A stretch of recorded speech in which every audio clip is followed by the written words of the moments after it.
Olá, meu aluno, minha aluna. Eu sou o professor Gustavo Viegas e nesta aula nós veremos relação de Stifel. Eu começo com a história do assunto. Em 1511, o Stifel se tornou monge católico. E naquela época era comum a venda de indulgências.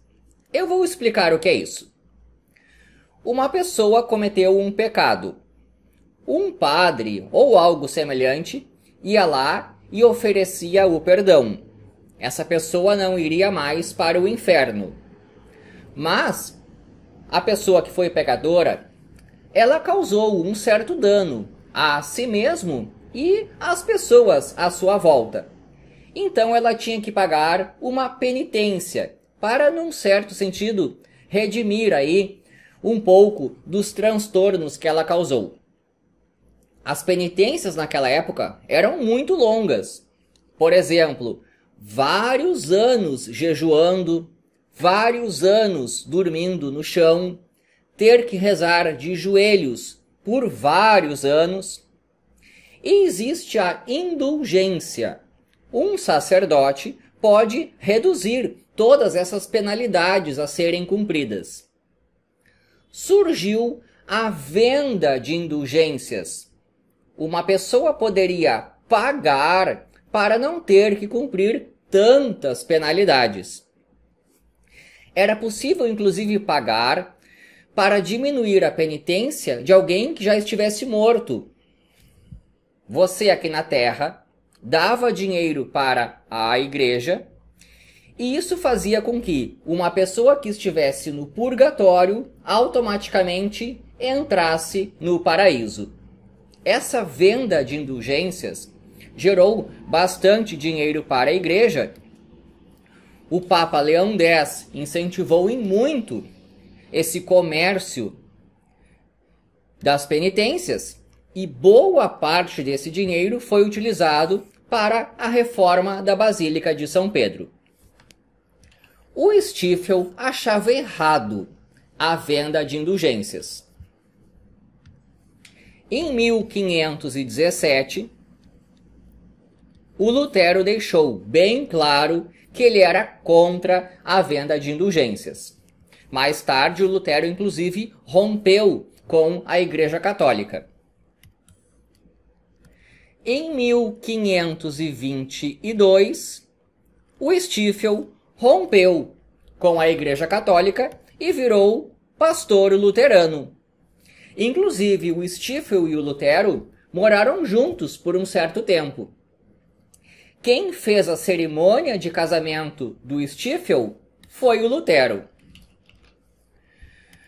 O Stifel também gostava de numerologia. Ele pegava a Bíblia, atribuía valores às palavras ou às letras e tirava interpretações de lá. Em 1532, o Stifel pegou a Bíblia, sabe-se lá que conta que ele fez, e ele concluiu o seguinte: dia 18 de outubro de 1533, exatamente às 8 horas da manhã, o mundo acabaria. O Stifel foi lá e contou para o Lutero: Lutero, eu descobri que o mundo vai acabar exatamente nesse dia, nesse horário. O Lutero foi lá e disse: Stifel, guarda essa informação para você. O que é que o Stifel fez? Foi lá e começou a divulgar para todo mundo.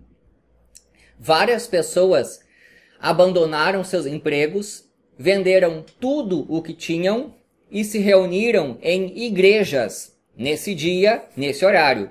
Estavam em igrejas porque, como o mundo acabaria, elas estariam em locais sagrados e subiriam diretamente ao céu. O que é que aconteceu nesse dia, nesse horário? Nada. O mundo não acabou. Isso gerou revolta. O Stifel foi preso, foi expulso da igreja do Lutero e essencialmente se retirou da comunidade por alguns anos. quando ele voltou a reaparecer, virou professor de matemática. E para falar a verdade, o Stiefel foi um bom matemático, provavelmente o melhor ali da região da atual Alemanha na sua época. Dentre os seus estudos de matemática, o Stiefel produziu uma relação que é muito útil para estudar o triângulo de Pascal. O que é a relação de Stiefel? Vou explicar com um exemplo. Aqui eu tenho um conjunto com 1, 2, 3, 4, 5, 6, 7 elementos. A minha primeira pergunta é: quantos subconjuntos de 3 elementos eu posso formar a partir desses 7 aqui? Isso é a combinação de 7, 3 a 3. Dados 7 elementos, eu quero escolher 3 e não importa a ordem de escolha. Para formar um subconjunto, não importa a ordem com a qual eu pego os elementos. Essa resposta pode ser encontrada de outra maneira. Eu vou pegar um elemento qualquer e deixá-lo em destaque. Aqui eu tenho todos os trios que eu posso formar a partir desses 7. Esses trios incluem ou não esse elemento em vermelho. Vou calcular aqueles que incluem o elemento vermelho. Eu quero formar trios. Se um deles já é o elemento vermelho, eu estou procurando 2 dentre os outros 6 que eu tenho ali. Ó, quando eu escolho 2, dentre esses 6, eu adiciono aquele vermelho, eu tenho todos os trios formados que incluem o elemento vermelho. Você nota que aqui eu estou pegando a partir de 6, porque se eu não vou olhar o vermelho, deixa eu apagar ele aqui, ó. Para formar trios que incluem o vermelho, eu tenho que procurar 2 dentre esses 6 que estão aqui. Bom, ou os trios não incluem o vermelho. Se o trio não inclui o vermelho, eu vou de novo apagar o vermelho, só que agora eu tenho que procurar 3 dentre esses 6. Então fica assim, ó. Tenho 6 e quero pegar 3. Aqui eu tenho todos os trios que podem ser formados a partir dos 7 elementos. Esses trios incluem ou não o elemento vermelho. Aqueles que incluem são nessa quantidade. Dentre os 6 que eu tenho lá, eu tenho que pegar 2. 2 mais o vermelho forma o trio. Ou eles não incluem o vermelho. Então eu tenho 6 elementos, já que o vermelho está de fora, e eu tenho que pegar 3 deles. Isso aqui é a relação de Stiefel. Você vai olhar assim, ó. Esse é igual a esse. Esses 2 são consecutivos.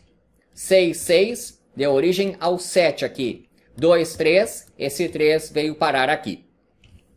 Eu vou explicar de novo. Então aqui deu combinação de 7, 3 a 3. Esse aqui, ó. Combinação de 8, 5 a 5, mais combinação de 8, 6 a 6. Você tem que ter uma situação assim, ó. Esse é igual a esse, esses 2 são consecutivos. Então quanto que dá isso daqui? 8 e 8, aqui vai ter combinação de 9. 5, 6, aqui é o 6. 3 e 3, aqui é o 4. Consecutivas aqui em cima, ó, 1 e 2, aqui é o 2. Deixando bem claro, a relação de Stiefel é assim, ó.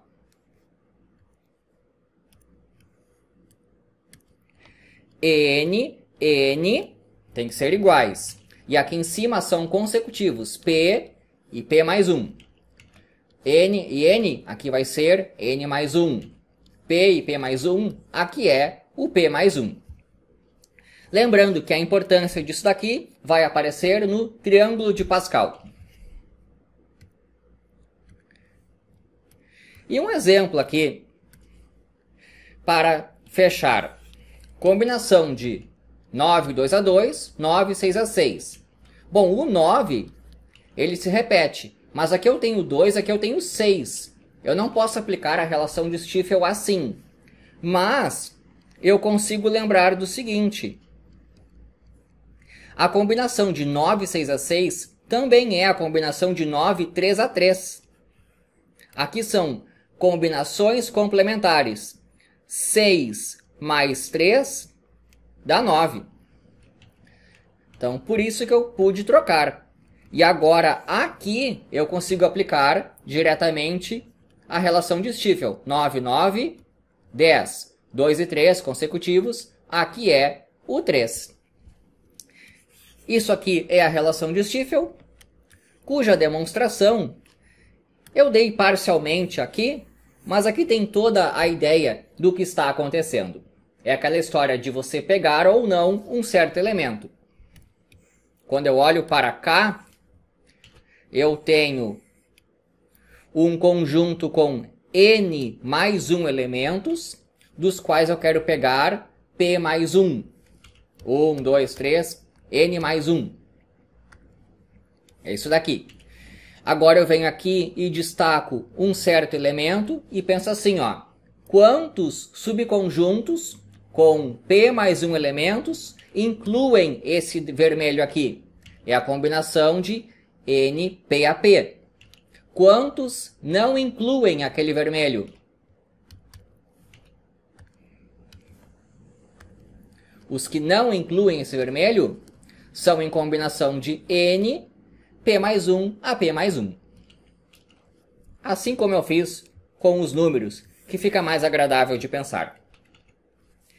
Espero que tenha gostado, inscreva-se no canal, e é isso daí.